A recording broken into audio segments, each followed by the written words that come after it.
TRT World speaks with Nigeria's Defense Minister, General Christopher Musa, on rising security threats, military partnership with Türkiye and the United States, regional instability in West Africa, and efforts to protect civilians while safeguarding national sovereignty. You are watching TRT World One-on-One.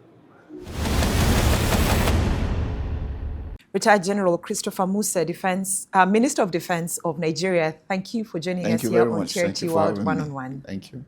Now, let's get straight into it. How would you describe the current state of Türkiye-Nigeria defense relations?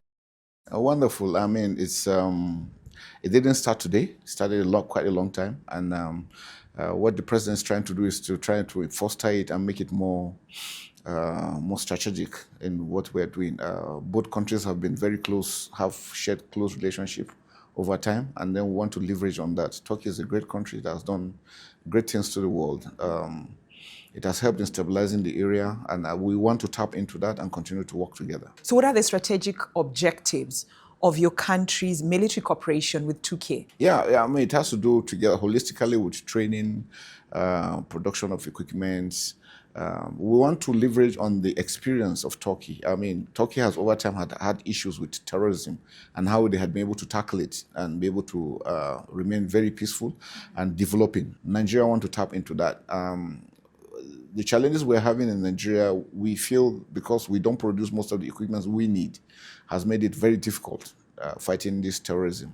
And so we want to leverage on the experience, the training, the capacity that Turkey has in also improving on our own capacity to secure our country. And it's good you've talked about intelligence sharing because Turkish Foreign Minister, that is Hakan Fidan, let me just specifically say what he said, recently emphasized on solidarity in combat.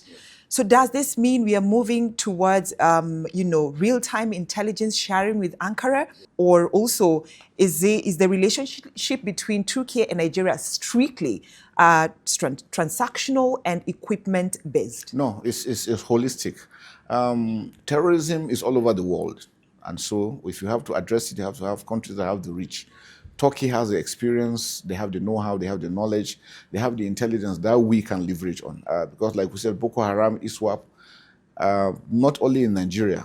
In fact, Africa is facing a daunting task in dealing with it. Of the AES countries, Mali, Chad, Niger Republic, is stretching up into into Benin Republic.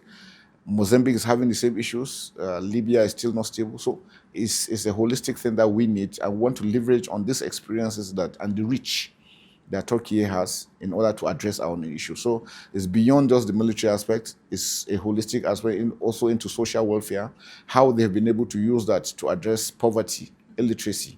And I think those are critical aspects. Beyond just buying hardware, from Türkiye, what specific technology transfer agreements are in place to ensure that Nigerian engineers can maintain, what you've gotten from Türkiye and eventually manufacture this system locally? Beyond this, we're also into the Navy too. We're into ship production.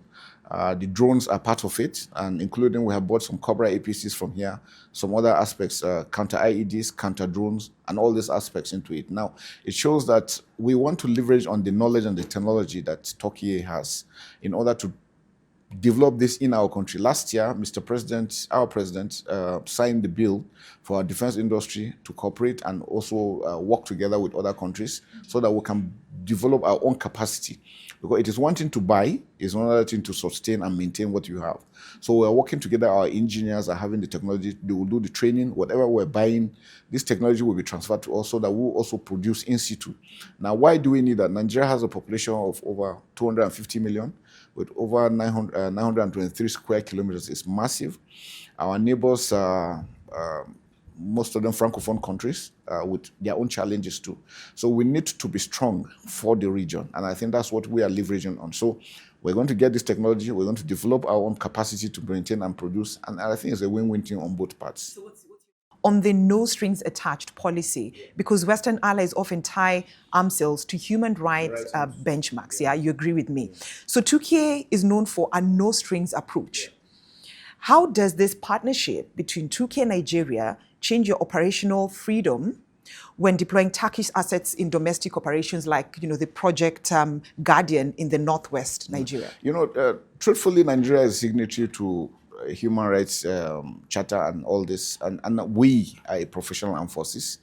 Even when you had issues of speculations or rumors of human rights abuses, it doesn't happen anymore. We are well trained, we're well prepared, and so working with Turkey is going to be okay because we know we have to secure the human rights of our citizens, which is to us is very critical. So we don't need any other person to come and give us as a standard because we already operate on that. And so Turkey took keys into that, and I think we're doing very well. We've seen a distressing spike in mass abductions in the northwest of Nigeria. You can agree with me on that. With over 160 worshippers taken just, a few days ago, that's not just a small number. This is a big number. Why does the military struggle to bring a permanent solution to what is happening in the northwest and present, so that they can maintain a permanent presence in these hotspot rural districts like Kajuru? Great question. The question is why? Why is somebody kidnapping somebody who is poor, who is just trying to live, who is bare, who doesn't have a penny to pay, and you want to collect ransom? Who is going to pay the ransom? So why is it kidnapping? There's a tendency that people want to make Nigeria look unsafe, to make the government look weak, so that they can for political leverage.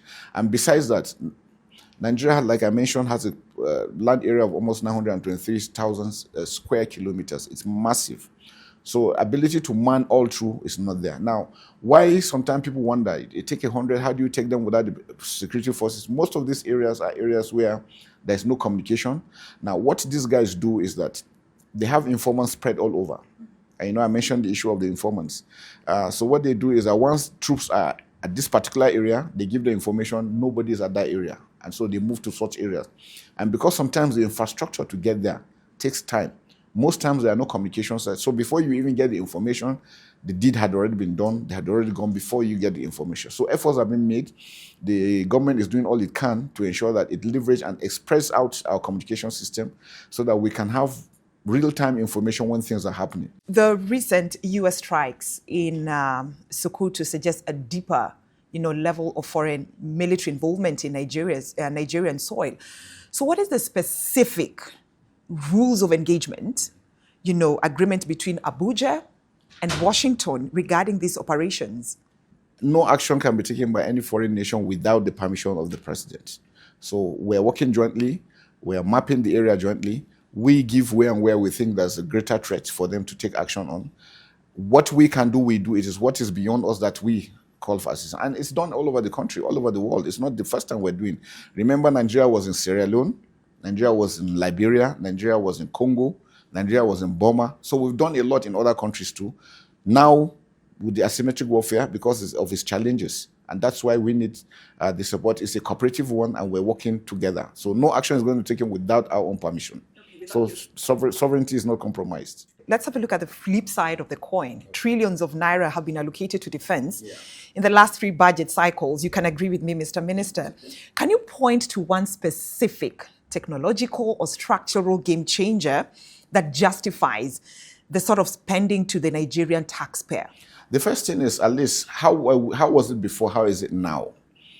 Before now, it used to be so bad in Nigeria, but now you can find that, yes, you can count 1 or 2 attacks, 1 or 2 kidnappings here, and it is being addressed. Like I said, we are all over the country. The armed forces is fighting on all fronts. We have 6 zones in the country. We're almost everywhere trying to make sure that there's peace. Now, again, people always mention about the budget. And I said, look, everything we buy, from the bullets to everything, we buy in foreign currency. If you look at our budget and you convert it to foreign currency, what can it fetch you? A Tomahawk, I just give an example, a medium-range TB2 drone missile is about $150,000. That's to over 200 million naira, just one. So it is very, very expensive. American budget this year is over $1 trillion. Trump wants to make it $1.5 trillion, and they produce the equipment. So to tell you that defense is expensive. So every penny that is released is spent wisely. We have to take care of the troops. We have to build our own capacity. And I can tell you, now we have developed a capacity that we can take a burnt down APC and refit it and bring it back into service using our own local resources. Right, and some of these threats that Nigeria is facing is coming from neighboring countries. So how effective is Nigeria's security cooperation with neighbors, neighboring countries in tackling cross-border threats? Wonderful, wonderful. It's been, we have the multinational joint task force that has to do with Nigeria, Niger, Chad, and Cameroon. Niger pulled out temporarily, but bilaterally, we're working with Niger. We're working with Benin Republic. We're doing a lot of recent, the coup in Benin. We had to step in order to assist them in ensuring that there was no coup. And that's assisted in ensuring that democracy continues to strive. So we're doing well. We have a good relationship, even with Niger, that people thought because they pulled out from ECOWAS. We know the importance and the relevance of working together. We share a border of about 1,500 kilometers with Niger. It's massive. The population in Niger is just less than 30 million. And the size of Niger is almost 1.5 the size. So you can imagine that space. Now, why do we have these issues? You see, since Libya went down, the whole of that Sahel area has become open. And so it's work in progress to ensure that we get those things really, really covered. And this is for the sake of families of these military officers who are wondering what is the fate of their loved ones. We're talking about the military officers who are expected to face trial over a coup plot. I mean, everybody knows, you know the repercussion when you take such actions. So I'm sure they've made up their minds. They must have considered their families. But the truth about it is that even at that, the armed forces, the government is ensuring that the family, they are treated fairly. The announcement just came out, so they're going to face court martials as usual. The court martials will be free and fair. They'll be allowed to get their own counsels that will defend them on their actions. And the family members are not left alone. The government is also making sure that at least they take care, because the wives and the children need to be looked after. But the main perpetrators already know the repercussion to their action, and I'm sure they're ready to face the wrath. And finally, let me just take you back to, recently President Donald Trump alleged that Christians are being killed, were being killed in Nigeria.